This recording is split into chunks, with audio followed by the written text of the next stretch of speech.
Magandang araw mga kaibigan.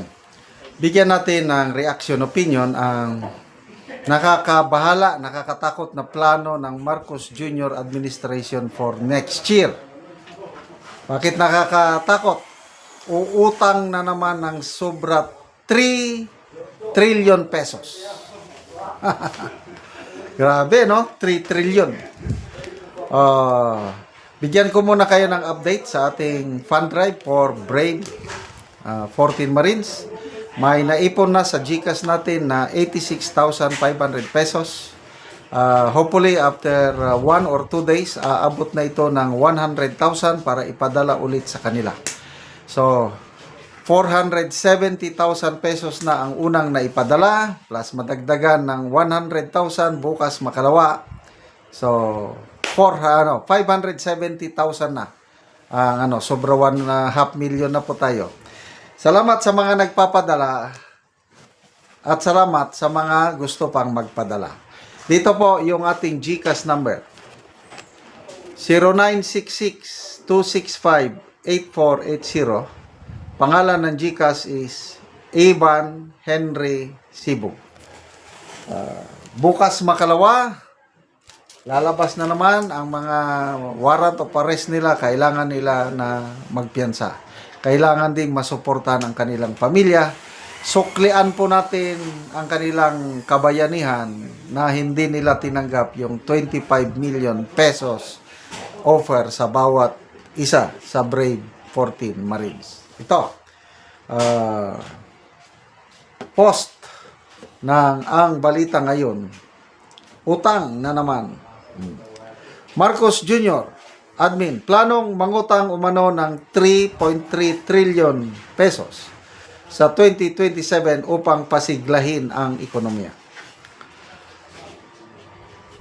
Plano ng Administrasyong Marcos na mangutang ng humigit kumulang 3.3 trillion sa 2027, kasabay ng mas mataas na paggastos ng gobyerno upang suportahan ang paglago umano sa ekonomiya. Ang gross borrowing program ay nasa 21% na mas mataas kumpara sa humigit kumulang na 2.73 trillion ngayong 2026. Bahagi ng utangin ang gagamitin upang punduhan ang kakulangan sa pambansang budget, habang bahagi rin nito ay nakalaan sa pagbabayad o refinancing ng mga umiiral na obligasyon ng pamahalaan. Wala ito. Pambayad sa interes at saka pangpuno sa budget deficit. Ano ba yan? Nakatakda sa 7.2 trillion ang panukalang national budget sa 2027 na nakatuon sa mga prioridad at programang inaasahang susuporta sa ekonomiya at sa pangunahing serbisyo. So, ang nag-react puros 1,600 puros tumatawa at saka galit.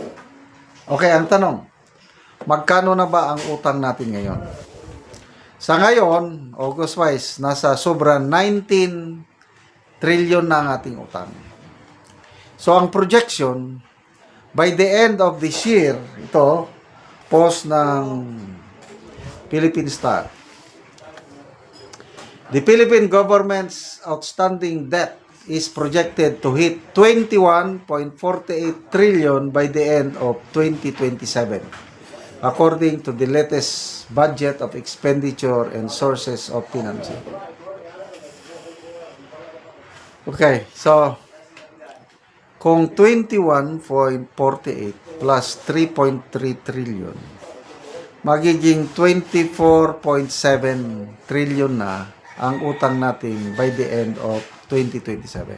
Kaya, pag-alis ng Marcos Jr. administration sa 2028 middle, aabot na ito sobra 25 or 26 trillion pesos. Galing ano? Ang Duterte administration, namana niya is around 6 trillion pesos o 5 point something. Namana niya sa Aquino administration. Nung umalis si Tatay Digong, Nakautang siya ng sobra 6 trillion. Kaya ang ipinasa niyang utang sa Marcos Jr. administration is 12 trillion. So ito, sa 6 years na panunungkulan ng Marcos Jr., from 12 trillion maging 25, so ilan lahat ang utang niya? 13 trillion.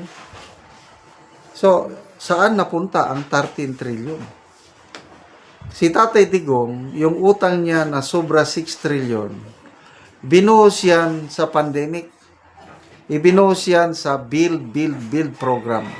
Kitang-kita mo ang pinagdaanan. Nakasurvive tayo sa pandemic, kakaunti lang ang nalaga sa atin. So, global pandemic. Dahil magandang pamamahala ni Tatay Digong sa inutang niya. Plus, ang dami niyang napatay yung infrastruktura. Ako mismo, beneficiaryo. Yung palagi kong sinasabi, farm namin nasa bulubunduking parte ng Bukidnon, halos hindi namin mapuntahan dahil sira-sira ang kalsada. Nang dahil sa build ni Tatay Digong, nakapatayo siya ng maraming tulay na simento ang kalsada, kaya napakadaling magbakasyon sa aming farm sa Bukidnon. Samantalang ito ngayon, utang. Saan napupunta yung utang? I don't know. Napupunta kaya sa mga maleta, napupunta sa mga bulsa. Kaya, God save the Philippines. Talaga naman. So, ito na po ang what's this? Legacy ng Marcos Jr. administration. Pinakamalaking utang. Sabi dito, yung ngiti talaga ang nagdala. Korakot is waving. Ito ang racket. Ayan na ang racket na sinasabi. Yung racket by 2027. Hindi yung racket na lilipad, kundi racket na ito. Pangungutang trilyones. Bago bumaba, papaldo daw muna uli. Para sa racket niya, bago bumaba sa pwesto. Paldo bago matapos ang termino. Koraket pa more. Palubog na ang bangka. Salamat mga kaibigan sa inyong pagsubaybay sa channel nito. Nakakatulong kayo ng malaki sa tribong Talandig ng Bukidnon dahil ang sweldo natin sa channel na ito is pantulong sa tribo. Namimigay tayo ng libreng, libreng yero at pako para makapagpatayo sila ng mas maayos na tirahan. Panoorin nyo ang video na ito. Ug karon mo nini ang matagaan og yero. Salamat kayo sa paghatag sa sin. So muna ni ang atop nga na gyud kung muulan, so maulan na gyud siya.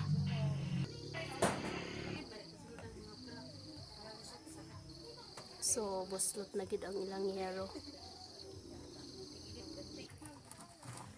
So mag-atop na siya karon kay natagaan siya gyero.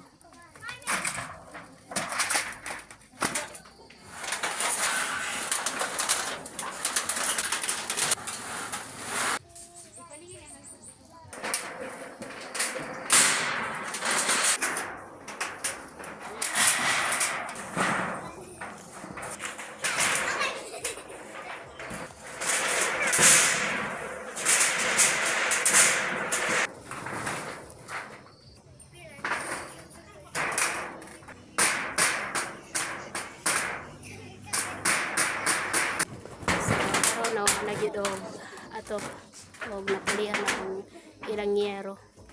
Tama na og atop. So nindot tigid kayo kay napulihan na ang gatuluan. So karonte unsay imong masulti nga natagaan kag yero og human na gyud og atop ang imong balay nga. Daghang salamat una-una sa tanan sa Ginoo ug sa nagtan-aw sa video. Og labi na sa nag-sponsor. Kay kani akong balay 5 years na aya pa gid ni napulian og yero. So na kay anak te. Naa So pila ka buk imong anak?